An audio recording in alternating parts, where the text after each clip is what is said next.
নমস্কার দর্শক, সংবাদ আবির্ভাবে গুরুত্বপূর্ণ সংবাদে আপনাদের সকলকে স্বাগত।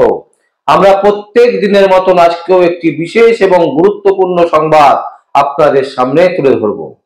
দর্শক, মমতা ব্যানার্জির জামানাতে মমতা ব্যানার্জির তৃণমূল কংগ্রেস তারা যেটা মনে করবে তারা সেটাকেই করবে, তারা সেই জিনিসটাকেই প্রাধান্য দেবে। আইন বলে যে বিষয়বস্তু সেটাকে একেবারে মাথায় তুলে রাখতে চাইছেন। মানে কোনো অবস্থাতে আইনকে মানব না, আইনকে পদধূলিতে একেবারে মুছে দিয়ে নিজেদের আইন প্রণয়ন করব, নিজেরা যেভাবে চালাবো সেইভাবে চলবে। এই হচ্ছে তৃণমূল কংগ্রেস এবং বারবার সেটা কিন্তু প্রমাণিত হয়ে যাচ্ছে। কেন বলছি দর্শক, কলকাতা হাইকোর্টে একটি মামলা উঠেছিল। সেই মামলাটি হচ্ছে বর্ধমানের মামলা। কি?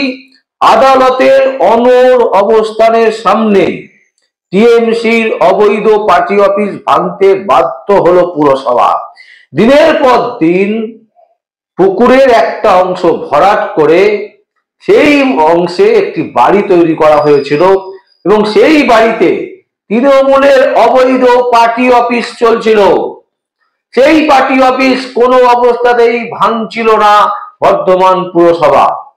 তারা বারবার করে এড়িয়ে যাচ্ছিলেন, বারবার করে তারা সেটাকে বোঝাতে চাইছিলেন যে সেটা একমাত্র বাড়ি, সেখানে তৃণমূল কংগ্রেসের ছেলেরা মেয়েরা এসে আড্ডা মারে, এটা কোনো পার্টি অফিস নয়। ঘটনা কি ঘটেছে স্থানীয় তৃণমূল কাউন্সিলরের স্বামী স্বপন দাস বলেছেন ওটা পার্টি অফিস নয়, তৃণমূলের ছেলেরা এখানে বসতো।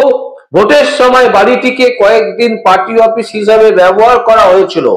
তিনি স্বীকার করেছেন পুকুরের এক অংশে ভরাট করে তৈরি করা হয়েছে বাড়িটি। মানে একটা পুকুর, সেই পুকুরের একটা অংশ ভরাট করে একটা বাড়ি তৈরি করে ফেলা হলো এবং সেই বাড়িতে তৃণমূলের পার্টি অফিস চালানো হচ্ছে।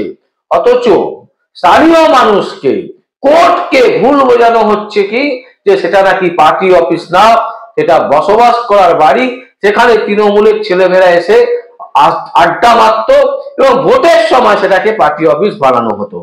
ভাবুন দর্শক।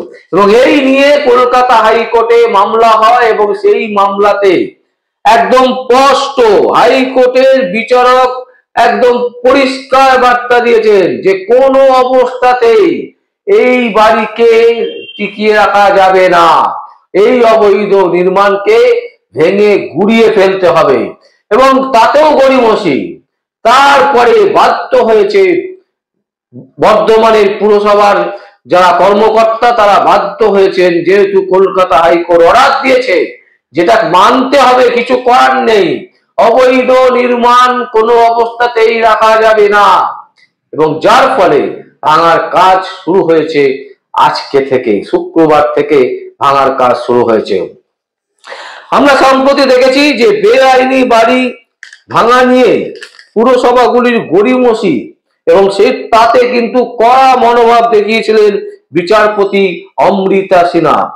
বিচারপতি অমৃতা সিনহা একটি এই রকম মামলাতেই বলেছিলেন যে কি করে কাজ করাতে হয় আমি ভালো করে জানি, দরকারে আধা সেনা মোতায়েন করে বাড়ি ভাঙবো।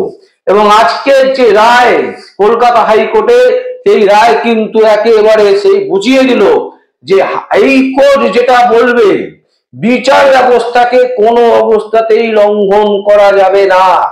তৃণমূল কংগ্রেসের নেত্রী থেকে শুরু করে তৃণমূল কংগ্রেসের নেতা নেত্রী, আমলা গামলা যাই বলুন না কেন, এদের একটা প্রবণতা আছে যে কোনো অবস্থাতেই আইনকে মানবো না, আইনকে বুড়ো আঙুল দেখিয়ে নিজেদের কাজ চরিতার্থ করব।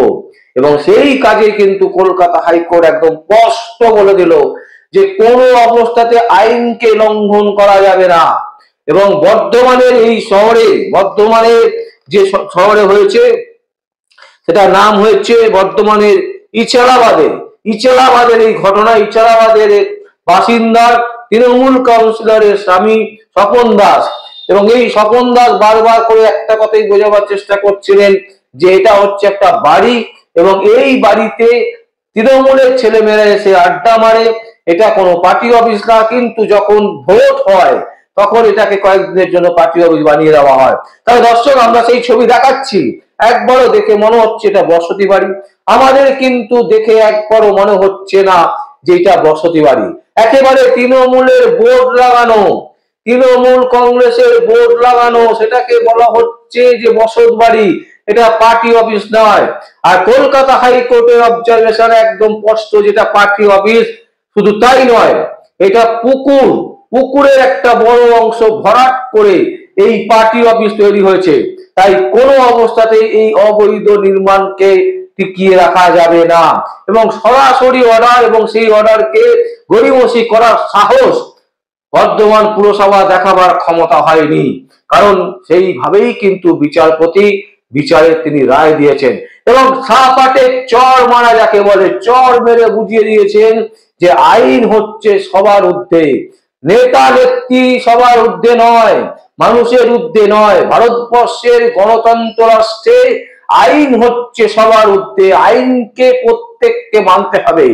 আইন যদি না মানবো, আইনকে বুড়ো আঙুল দেখাবো, এই প্রবণতা যদি থাকে, তাহলে তাকেও কিন্তু জেলে ঢুকতে হবে। এবং এই ধরনের কড়া রায় সর্বত্র কিন্তু দেওয়ার চেষ্টা চলছে। কলকাতা হাইকোর্ট যেভাবে বুঝিয়ে দিল যে কোনো অবস্থাতেই অবৈধ নির্মাণ টিকিয়ে রাখা যাবে না। আপনারা সকলেই জানেন যে প্রাক্তন বিচারপতি অভিজিৎ গাঙ্গুলি তিনিও বলেছিলেন যে আমার বাড়ি, আমার বসত ভিটা যদি অবৈধ নির্মাণ হয়ে থাকে, তাহলে তাকেও কিন্তু গুড়িয়ে দিতে হবে। এবং সেই কারণে কিন্তু কলকাতা হাইকোর্ট থেকে যে রায় এসছে, সেই রায় কিন্তু একদম স্পষ্ট বার্তা দেওয়া হয়েছে যে কোনো অবস্থাতেই এই অবৈধ নির্মাণকে টিকিয়ে রাখা যাবে না। পুরসভা, বর্ধমান পুরসভা, তারা কিন্তু সম্মতি জানিয়েছে। তারা বলেছেন যে বাড়িটা যেহেতু অনেকটা বড়, তাই সময় লাগবে, কিন্তু তারা শুক্রবার মানে আজকে থেকে তারা ভাঙার কাজ শুরু করে দিয়েছেন বলে খবর, স্থানীয় সূত্রে আমরা সেটাই জানতে পারছি। এবং একটা জিনিস স্পষ্ট বোঝা গেল যে কলকাতা হাইকোর্ট যদি সঠিকভাবে বিচার করেন, সঠিকভাবে রায় দেন, তাহলে কিন্তু তৃণমূলের অবস্থা খুব খারাপ। যে সমস্ত দুর্নীতির ক্ষেত্রে কলকাতা হাইকোর্ট যেগুলো রায় দিয়েছে, যেগুলো সুপ্রিম কোর্টে ঝুলে আছে, সেই সমস্ত মামলা যদি কলকাতা হাইকোর্টে আবার শুনানি হয়, তাহলে কিন্তু তৃণমূল থাকবে কিনা সন্দেহ আছে। কারণ কলকাতা হাইকোর্ট বুঝে গেছে যে তৃণমূল লুটে পুটে খেতে এসছে, তৃণমূল লুটে পুটে খাচ্ছে পশ্চিমবঙ্গ থেকে। একের পর এক দুর্নীতি, একের পর এক রাহাজানি, একের পর এক অবৈধ নির্মাণ, কোনো কিছুকে বাদ দেয়নি। গাছ কাটা থেকে শুরু করে সড়ক নির্মাণ থেকে শুরু করে সমস্ত কিছুতে ব্যাপক ব্যাপক হারে দুর্নীতি।